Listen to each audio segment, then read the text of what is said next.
भारत में जन्म लेने वाला है, भारत माता से प्यार करने वाला है, तो 22 जनवरी को कौन भूल सकता है।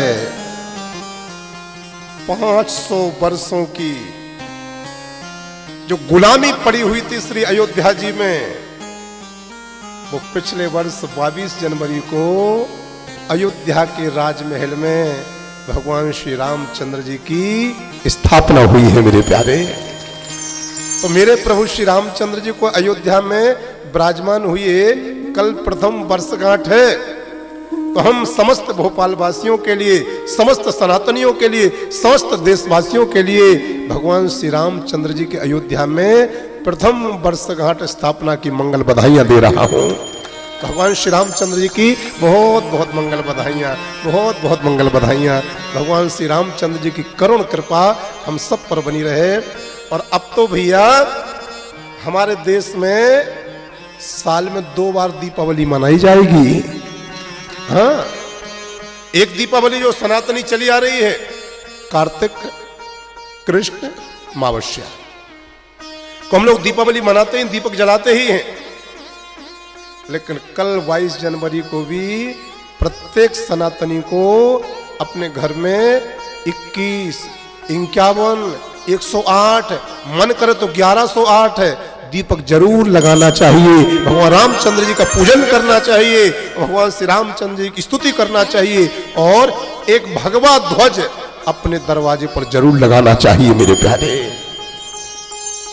हम सनातनियों का महापर्व है। अयोध्या जाते थे राम भैया, भगवान श्री रामचंद्र जी तंबू में बैठे मिलते थे।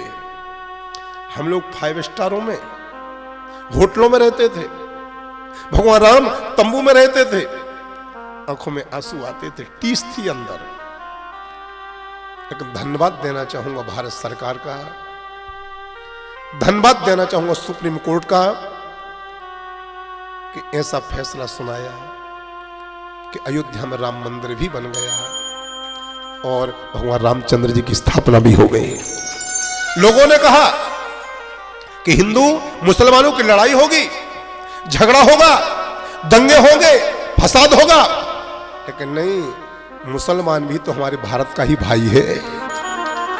हा? मुसलमान भी तो हमारे भारत का ही भाई है। कोई दंगा नहीं, कोई फसाद नहीं, कोई लड़ाई नहीं, कोई झगड़े नहीं। सबने मिलकर के चाहे वो हिंदू हो, चाहे मुसलमान हो, चाहे सिख हो, चाहे ईसाई हो, सबने पूरे सम्मान के साथ में भगवान श्री रामचंद्र जी को अयोध्या में विराजमान करवाया है। परमात्मा भगवान श्री रामचंद्र जी से मेरी मंगल प्रार्थना यही है, हे प्रभु भारत में रहने वाले प्रत्येक भक्त का आप मंगल करना, आप मंगल करना, आप मंगल करना। सबकी ऊपर अपनी करुणा की बरसात करना मेरे परमात्मा। क्योंकि राम भगवान से बहुत कुछ सीखा जा सकता है। जिन परमात्मा राम को रात्रि के 12 बजे मालूम पड़ा कि प्रातः काल अयोध्या का राजा बनना है, लेकिन प्रातः काल हो नहीं पाया। उसके पहले दूसरी जानकारी मिली कि तुमको अयोध्या का राजा नहीं बल्कि 14 साल के लिए वनवास जाना है। तो जब राजा बनने की खबर मिली तब ज्यादा खुश नहीं हुए, जब 14 साल का वनवास मिला तब भी ज्यादा दुखी नहीं हुए। ये भगवान रामचंद्र जी का एक प्रसंग हमें और आपको शिक्षा देता है कि खुशियों में, दुखों में इंसान को मुस्कुराते रहना चाहिए। एक बात, और प्रत्येक परिस्थिति का सामना करना चाहिए, घबराना नहीं चाहिए। और क्यों घबराऊं मैं, मेरा तो श्याम से नाता है। मेरी ये जीवन गाड़ी, बोलो, मेरी ए जीवन गाड़ी, मेरी ये जीवन गाड़ी, मेरा श्याम चलाता है। क्यों घबराऊं मैं, मेरा तो श्याम से नाता है। क्यों घबराऊं मैं, भाई बोलो, क्यों घबराऊं, तो श्याम से नाता है। मेरी ये जीवन गाड़ी, मेरी ये जीवन गाड़ी, मेरी ये जीवन गाड़ी, मेरी ये जीवन गाड़ी, मेरा श्याम चलाता है। क्यों घबराऊं मैं, मेरा तो श्याम से नाता है।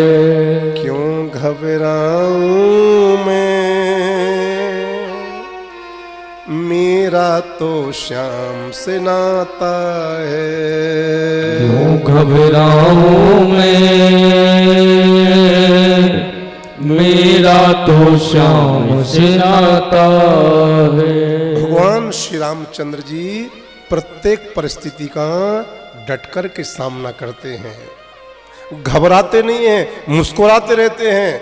कथा के प्रेमियों, भगवान श्री रामचंद्र जी हम सबको शिक्षा दे रहे हैं, कभी सुख भी आएगा, कभी दुख भी आएगा, कभी अच्छे दिन भी आएंगे, कभी बुरे दिन भी आएंगे, लेकिन अच्छे दिनों में इतराना नहीं और बुरे दिनों में घबराना नहीं। कि भगवान कहते प्यारे तू घबरा जाएगा तो पर मेरा वजूद क्या रहेगा, तुम घबराना मत, बस भजन करते रहना, विश्वास करना, मैं पल पल पर तेरे साथ रहूंगा।